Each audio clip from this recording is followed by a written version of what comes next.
Ora, diante dessa análise, diante desse raciocínio, que eu quero me ater aqui aos 30 minutos, nós nos defrontamos um quadro muito bem definido, muito bem estruturado, que é até o quadro que amanhã todos aqui vão se defrontar logo às 7 horas da manhã. Uma realidade de uma escola oposta à família, em que você tem uma projeção e transferências de responsabilidades, né, por parte dos atores pedagógicos, e aí você tem como resultado uma situação contraditória. Momentos de amoralidade contra momentos de imoralidade. O ato imoral é aquele que eu tenho conhecimento das regras morais e conscientemente eu vou quebrar essas regras. Então eu sei que não posso, mas mesmo assim eu faço para testar a sua autoridade.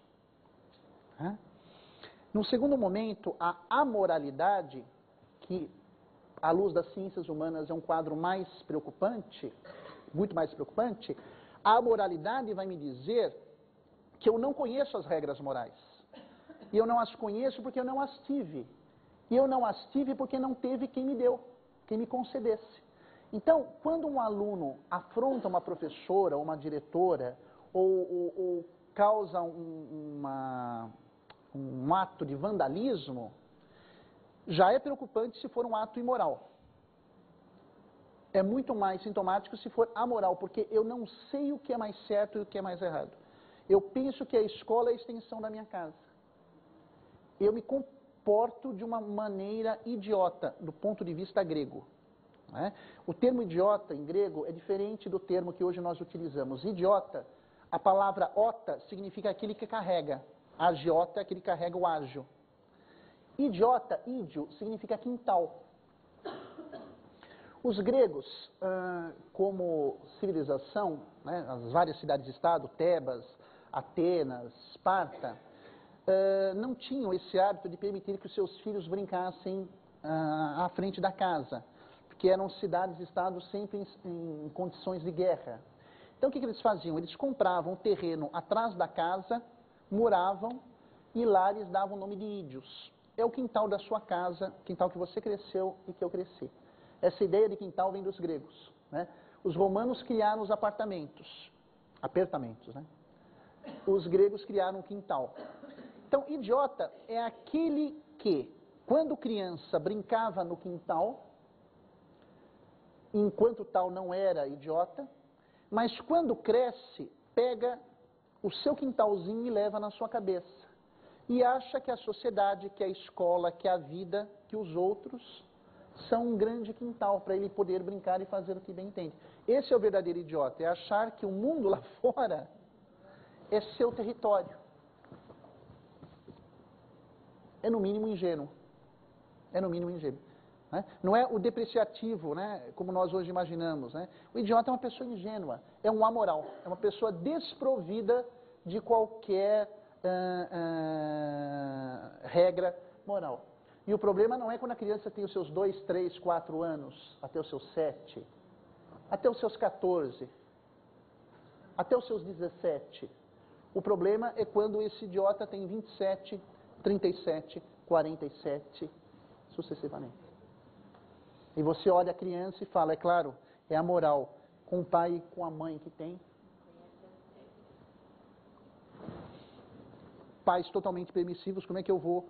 Então, como neuroeducador, eu atuo não somente sobre a criança, mas fundamentalmente sobre os pais, que talvez careçam da sua contribuição muito mais ou tanto quanto a criança.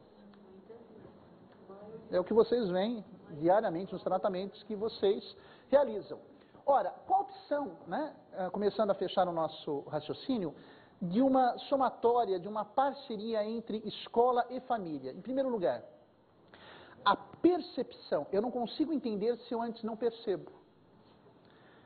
Você quer uma outra palavra para o termo percepção? Eu lhe dou uma outra palavra.